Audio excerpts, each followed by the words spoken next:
Greetings. For this video, the pen is the Waterman Carène. At first glance, this looks like a very, very ordinary looking pen, but it's actually quite nice. I'd say a little bit special. So it's a decently heavy pen, weighs 33 grams because it's pretty much all metal with a black lacquer. This particular variant of the Carène, the color scheme is called the Black Seas variant. So it's basically a black and chrome pen. Fairly conventionally sized and fairly conventionally shaped. Here it is. As you can see, it's just a bit bigger than a Lamy Safari or a Pilot Metropolitan. The shape is somewhat conventional. It's got a kind of an ordinary looking cap with a plain rounded end. The clip is pretty nice. It's a spring-loaded clip with kind of a nice kind of swooping shape. It's got a little cutout on the body of the clip itself and a very little, tiny little Waterman logo. Along the cap band, it says Waterman and France. The end of the pen is what's kind of unusual. It has sort of this angular clipped effect where it sort of looks like it's almost cut at an angle with a chrome trim and a matching black disc that matches the rest of the body of the pen. So that's kind of the little unique design feature there. It's a pull-off cap. Posts very nicely. There is a cap liner in there to keep your nib from drying out. It posts nicely, posts solidly. A little clutch ring here, which is very not much to feel, very unobtrusive, etc. So it doesn't really interfere with the writing at all.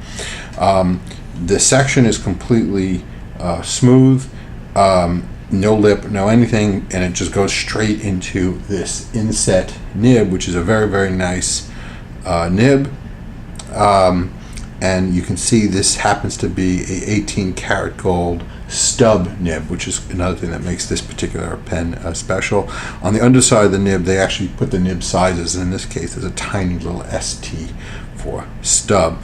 On the nib itself, we have the Waterman logo, and it says 18K 750. It's an 18 karat gold nib. I don't have an issue with this, but some people might, in that there's essentially nothing between your fingers and the nib here. So you basically, if you're the kind of person whose fingers tend to wander while they're writing, there's sort of nothing stopping your finger from going right into the nib and getting ink on your finger. If you kind of hold your pen in one particular place, as I do, it's not going to be a problem. But there are people who, like, for example, will take like their main forefinger and just sort of it sort of kind of wanders while they write if there's no rim there to hold it in place. So just keep that in mind. It is a very, very comfortable pen. Otherwise, it's a little bit on the thin side. I mean, it's definitely a thinner type pen, but I think it's comfortable. Not a light pen. Like I said, a 33 gram metal pen is a hefty pen, so it's got some heft to it. It feels kind of like, a solid luxury item. You're talking about a give or take a $200 or so pen, so it's not a cheap pen either. But it writes really well, as we'll see.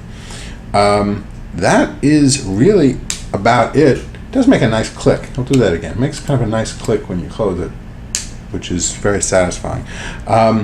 That's about all I have to say about the external features of the pen. I guess the next most important thing is to see how this 18 karat gold stub nib writes, and we're about to find that out right now. Alrighty, what we're writing with here is a Waterman Carène. I believe I'm pronouncing that correctly, but my French is, I was going to say my French is weak, but it's actually non-existent. So there you go. So this has a, like we said, an 18 karat stub nib. You could probably tell already it's got a pretty nice amount of line variation going on. So there we go, like that. I mean, that pretty much says it all right there. We'll do something else again just to get a real visualization there. So there we have our verticals, and then we have our horizontals. So that's a real nice bit of line variation that you might expect to get. And this is an extremely smooth stub nib that we're talking about here. So right, super smooth,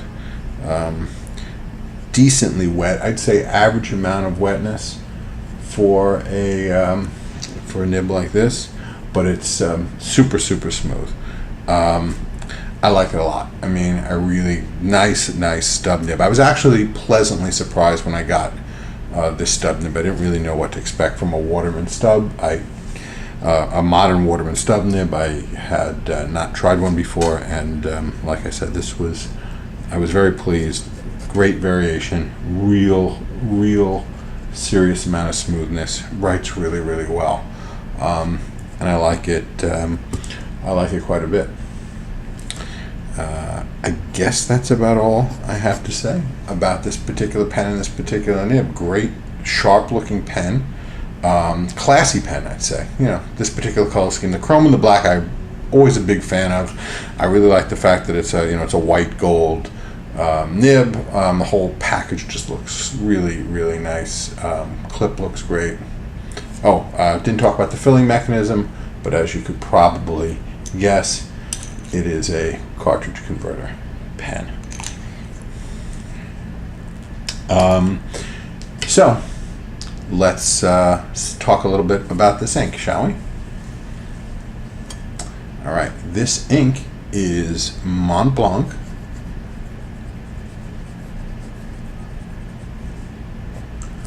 Oyster Gray.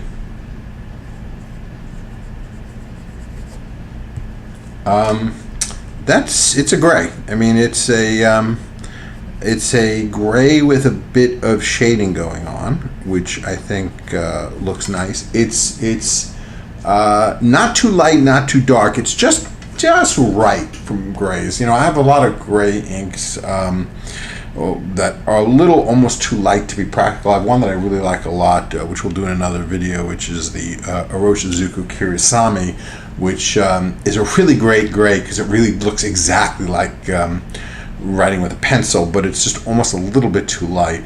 Also, it's not a well-behaved ink. It tends to eat rubber sacks, but that's a whole different story. This is a much better behaved gray ink. Obviously, it's a Montblanc ink. It's going to be very gentle. It's going to be safe to use on almost any pen you might want to use it in. And it does have a bit of shading. I think it looks really nice in a stub or nib like this, or a broad nib where you can appreciate the shading a bit. It's just the right amount of darkness, so it's clearly a gray, not like a watered down black. A lot of grays tend to either just be too light or just look like a black that's just watered down a little bit. This is more like, I'd say, a true gray ink. So it's definitely one of my favorites. I have quite a few grays. I've got the new Diamine Earl Grey. I've got the Iroshizuku Kirisame, like I said. I have this one. I have a couple other grays. And I'd say this is, one of my favorite grays from a practical standpoint, because I said a lot of grays are a little too light for everyday use, but this one is not. This is definitely a usable gray ink for sure. And like I said, it's as you might expect from a typical Montblanc ink, it is well behaved. It's not smearing. It's got a good dry time. As you can see, it is not bleeding through. All in all, a good solid ink from Montblanc, as you might expect. Like all the standard Montblanc inks, it comes in this very big 60 milliliter sized Montblanc shoe-shaped bottle with the nice big gigantic Montblanc logo sitting right at the top, so you can keep that on your desk and the office and really impress people with your ink. But this is actually quite a practical bottle. Obviously, when it runs low, you tip the ink to the front and it hangs out in the reservoir up here. So these bottles are both aesthetically interesting and very practical from an ink perspective as well. And 60 milliliters is quite a bit of ink. So Montblanc ink is actually, for economically, I mean, it's about a $25 bottle of ink, but it's, 60 milliliters is a lot of ink. It's twice as much as you get in a bottle of J. Herbin, for example. J. Herbin inks typically are 30, the normal size bottles are 30 milliliters. So Montblanc ink is not inordinately expensive. So pretty good deal on the Montblanc. All right, short and sweet this week. Nice pen, nice ink. All in all, I think we got a winner this week. So in any case, if you like this video, please subscribe. And if you do not like the video, please leave a comment and tell me why. In any case, I wish you the fondest goodbyes. Bye-bye.